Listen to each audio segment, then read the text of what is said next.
to a photo shoot here at on Bowen Island, and I want to get a shot of the lighthouse here. There's a little beacon at the end of the headland here that I'm gonna set up for tonight, so come along and join me. Let's see how this looks. Not sure how many other people are here. Doesn't look like a terribly busy spot, but it's beautiful. A little bit of forest undergrowth as we come walking through here, and we'll be setting up shortly. See how we look. And there it is in the distance. Yeah. So let's keep moving. No, perfect timing. Hi there. How's it going? Good. And up we go. Oh yes. So what I'm looking for in this scene here, look at that. I want to do some long exposure, get some really nice sunset glow on the clouds. It's really a beautiful scene out here on Bowen Island.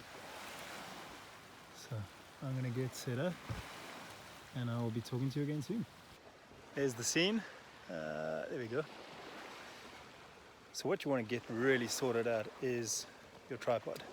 Now, the important thing about a good tripod setup is that it's got to be sturdy, right? It's got to be solid. So if you have a look here, got it on some good rocks, pointing toward my subject over there in the distance. And yeah, making sure that it's sturdy and well set up is really critical, because in this kind of weather, fortunately it's not wet or anything, things can slip, things can easily get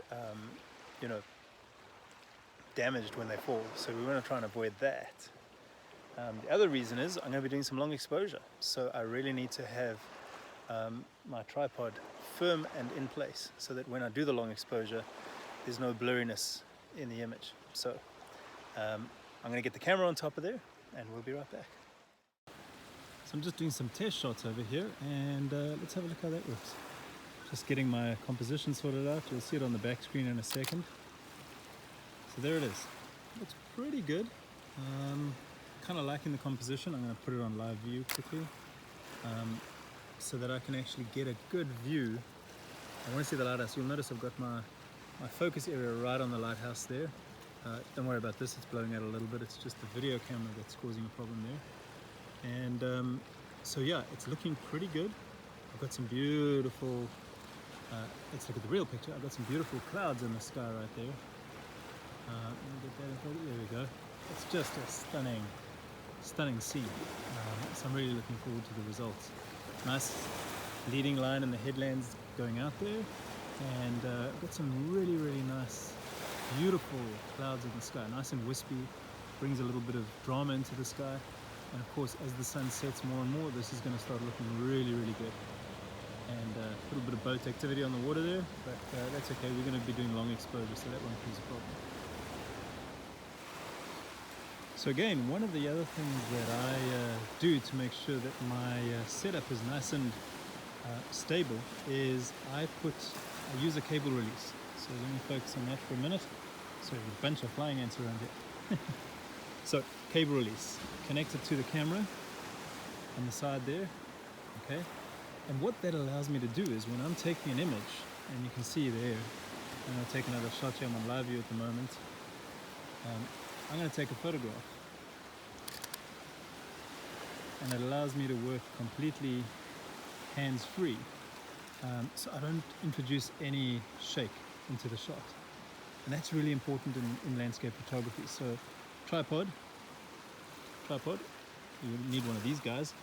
You definitely want to get a cable release. This is just a very straightforward one. You can get ones that have got intervalometers and timing mechanisms, and those are awesome, but I don't have one of those. I don't need one of those because I can use this, and it has a locking mechanism, so it allows me to lock the shutter for a certain length of time, and just allows me to get that amount of stability into the shot. So really important. One of the things I'm going to use tonight is a neutral density filter. It's one of these guys. Let me take it out of its box. So here it is, right? Really dark. Now you're going to go, why do we want to use that? Well, there's a few reasons. And the first and probably the most important reason is it's going to slow my shutter speed down. What that's going to do is it's going to allow this water that you're seeing behind me and around me become all wispy and smooth and silky. And that's really important because I want to create that drama in the shot. It's also going to soften out those beautiful clouds in the sky and make them look all streaky and lovely. So I'm excited about that. I think it's going to look good. It's really dark. As you can see, you can't really see much through it. It's pretty much a dark filter, black filter. This stops 10 stops of light, so it's going to really darken it up, but the results are pretty spectacular. So let's see how they look when I'm done. So what you're going to notice is I've now put the neutral density filter on the front of my camera. There it is there. And what's happened is, if you look at the back of my camera, I've got nothing now in the live view. But here's the important part. I've now got, that was the amount of exposure time that I needed before I put it on. So at 1/5 of a second, I now need to use a long exposure calculator to figure out how long I need to expose the image for to get good exposure. So I'm going to work that out and let you know what that is. The long exposure calculator said based on that exposure time right now, I need to expose my image for 42 seconds. So I'm going to set up 42 seconds on my stopwatch, lock down my cable release and see how that looks. Should be fun. Okay, and so there's the first result. Now it doesn't look great on the video screen, but I'll show you, I'll pop it up on the video so you can actually see it.